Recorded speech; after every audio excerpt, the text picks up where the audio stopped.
Africa is at a crossroads now as one of the world's most vulnerable continents to climate change and climate variability. It has a strong incentive to join global efforts to reduce greenhouse gas emissions and bolster its adaptive capacity. At the same time, African governments are committed to industrializing their economies in order to meet the basic needs of growing populations and create jobs and wealth. If the continent is to achieve both, it cannot afford to follow the same route to economic prosperity that developed nations have pursued. Globally, countries are setting out plans to reduce their greenhouse gas emissions by the middle of the century in order to limit a rise in global average temperatures that scientists warn will bring ever more extreme weather events and a catastrophic rise in sea levels, fueling hunger and migration. But the continent's financing will be challenging, and it will be exacerbated by a number of things. Identifying approaches that allow for a just transition will be of utmost importance. Joining me to look at building Africa's green workforce for a net zero future is Olushola Adewole, partner, people and organization advisory leader at PwC Nigeria. Olushola, welcome to Business Edge. Thank you so much for joining me. Thank you. Good morning. So I want to start this. It's a pleasure to be here. Fantastic. I want to start this conversation with this whole idea of the green economy, green jobs, and green skills. This is a continent, and we have several economies here on the continent that are struggling with electricity, unemployment, infrastructure, and many are simply wanting jobs and they're wanting roofs over their heads. So this move towards the green economy, green jobs, green skills, how much progress are we really making towards that here on the continent? Yeah, thank you. I mean, the truth about it is that we're seeing some traction across Africa, but certainly not enough. Less so in West Africa in particular. Pretty much like, when we had the digital disruption start in the last 5 to 10 years, it's inevitable that we move in that direction and fast. We have no choice in the matter. As you mentioned in your intro, the devastating impact of climate change. And if you remember, just last year or so, we had the floods that nearly wiped out much of Bayelsa.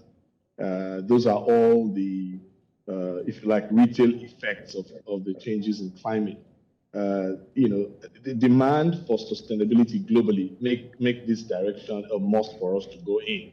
Whether you're developed or developing. So it's only those who are alive who can seek for economic prosperity. So this is an existential crisis for us as a country. And beyond that, it now seems we have two burdens. So we have the developed world that's ready to move towards net zero, the energy transition, but we are struggling with industrialization still. And many have said that the path that developed countries took to their own economic prosperity is basically close to that. So, Olushola, when you look at this conversation in terms of the twin burdens that we're carrying right now on the continent, that Nigeria is carrying, South Africa is carrying, Kenya is carrying, why is this path that the other economies, that the developed economies taken, why is it now seemingly closed to us? I mean, as I mentioned earlier, we have no choice. You speak about industrialization, for example. So it's hard to pursue an industrialization agenda as Nigeria has seen in the last 8 years or infrastructural development without foreign investment. Now, a major requirement for attracting foreign investment today is that you demonstrate your net zero aspirations. So it's really a no-brainer. There is actually funding available for organizations that show those aspirations. I'm sure you've heard about green bonds and green financing and all of that stuff. So there's a global initiative that is upon us. Climate change is not a local phenomenon. It's a global mega trend as we've identified. So we have no choice in the matter.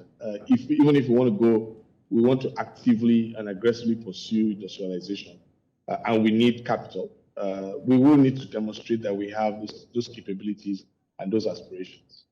So let me flip the question around now in terms of what happens if we fail to find this balance between bringing our people and our economies into the green space and also meeting the rest of the world where it's going when it comes to net zero. What happens if we can't upskill, if we can't introduce green jobs and green economy and green skills for our people? It's simple, really. We stand the risk of being left behind and losing the opportunities to play in that space. I mean, this reminds me so much of, again, the tech disruption. But before we even go into the tech disruption, I'm sure you remember in the early 2000s when Nigeria decided to roll out the GSM licenses. It wasn't like we wanted to go the route of GSM licenses. We just realized that the Nigerian telecom system, which had remained analog, was going to be cut out of the global network. And so we had no choice but to move in that direction. So pretty much like tech disruption that has placed many Nigerians on the global map. We have the likes of Flutterwave, Paystack, InterSwitch, and all of that. So we can also build skill ecosystems to equip our people so that we can compete globally. And one of the things that PwC has spoken about greatly in the last couple of months is around the brain export that we have, which itself is a source of funding for Nigeria. So the more people that we can move further the line with green skills, the benefits are in multiple fold, whether from being able to play competitively, attract funding, or even export talent globally to help to combat those net zero challenges that the world is facing. So it's a real opportunity. It's a crisis, but it's an opportunity for us, pretty much like the tech disruption. And you brought up that interview. We spoke to your chief economist, Dr. Andrew Nevin, particularly on the brain export. So if it's an interview you're interested in, you can head to our YouTube channel. But Olushola, let me ask you this now. So according to the World Economic Forum Future of Jobs 2023 report, employers estimate that 44% of workers' skills will be disrupted in the next 5 years, with those who do not upskill themselves at the forefront of this disruption. Maybe in 5 years, it could be an AI interviewing somebody on Business Edge. But before we get to that disruption, what are we looking at, particularly for the African continent? Let's use Nigeria as an example. What kind of disruption do we see this situation bringing to the Nigerian employment, labor markets, and all of the likes? Thanks. I mean, on a lighter note, you spoke about AI interviewing. That's actually upon us already. There are AI interviews that are available. If you want to relieve yourself the trouble, we can talk about that later. But speaking about the disruptions that are upon us, I have spoken about the tech disruptions, and that is continuing without being abated. So we've also spoken a lot about digital transformation. So organizations that are not moving forward in that journey, and individuals, in fact, who are not moving forward in that journey, will be left behind, as you said, according to the WF Jobs of the Future. But again, we've talked about green skills, this whole net zero aspirations.